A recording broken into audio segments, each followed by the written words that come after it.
What is not a religion, but people treated with the same attention? Mommy groups started getting completely out of hand when my kids were teenagers. I'm a crunchy mom, I'm this kind of mom, or that kind of mom.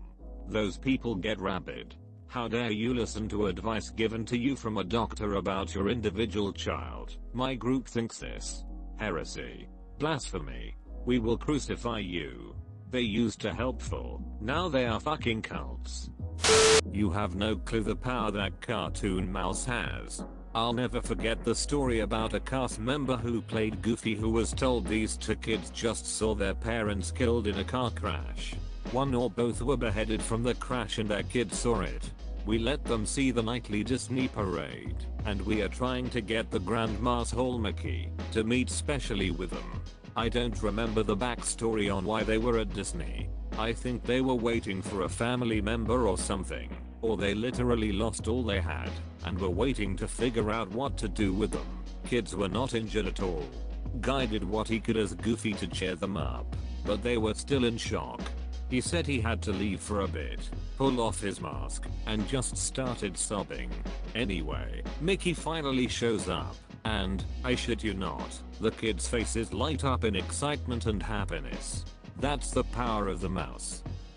When I was a cable installer, MLM people were my worst fear way more than religious people. One lady spent the entire 4 hours at her house trying to convince me.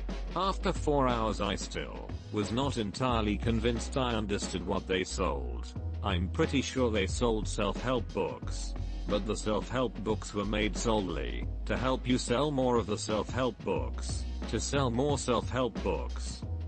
Edit. For the people who are saying that it may have been the fake pic that someone else did, I did a little digging and found the picture she showed me again.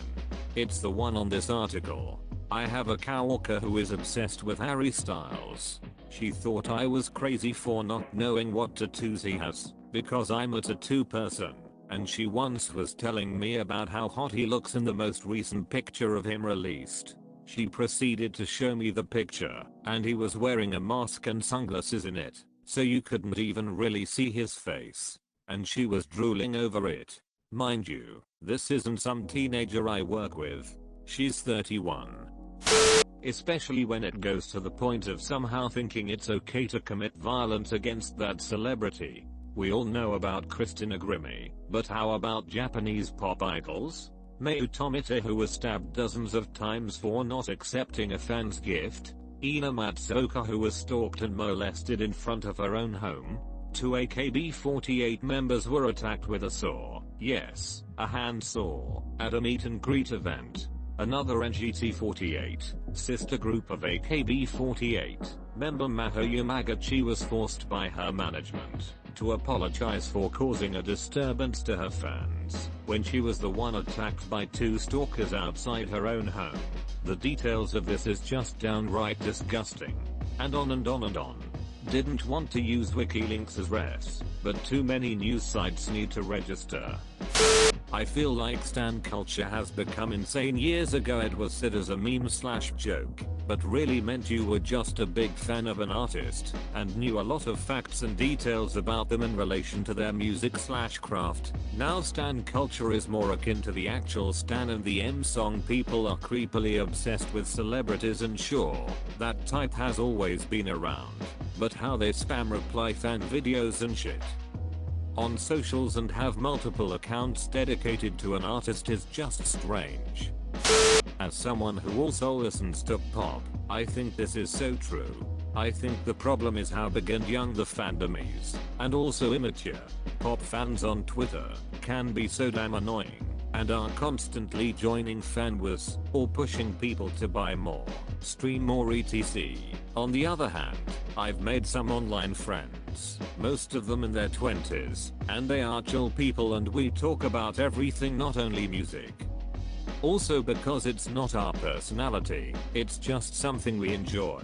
TBH, I struggle with toxicity also among metalheads, and, while I can kinda excuse teenagers for their behavior, seeing a bunch of grown-ass men bragging about their musical taste, as if it's their personality, is just sad. At the end of the day, I stick to listen to what I like, whether it be metal or pop, and don't really care about fandoms. My current job is a good example of this. I work management now, but even before that, my boss started upping people's pay and giving more time off. He realized that well-rested workers who have more time and ability to handle things during the week were more productive at work because they'd actually like their jobs. We are talking 4-day work week and 3.5 weeks of paid time off a year. 1.5 weeks of that is obligatory for the holidays, and he shuts down during that time, but everyone still gets paid. Maybe this isn't the most vacation time depending on where in the world you are, but with the extra day off during the week, everyone's doing alright. And you know what happened? Everyone realized they'd rather be paid decent with time off than work 97 hours a week for chips to hope that they'll make it rich. So we are all doing fine. Politics. You should vote for policies, not who has them. To head off all the people saying, well, actually, if the politician is a C***NT they will like to get elected etc. Clearly some kind of reform is necessary, so that manifestos become legally binding. There is a distinct lack of consequences in politics, and that needs to be changed. Cheers for the awards, kind strangers. I work at a local gourmet coffee roaster. We spend a lot of time around coffee and trying everything as homework because we have to know a lot about all of it. But the customers that come in, while not always knowing anything about it, are on a whole different level of consumption.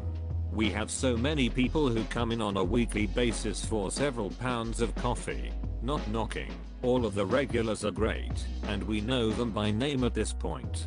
Honestly, one of the coolest jobs I've had, and an incredibly interesting industry and market. Never thought I'd know this much about bean juice.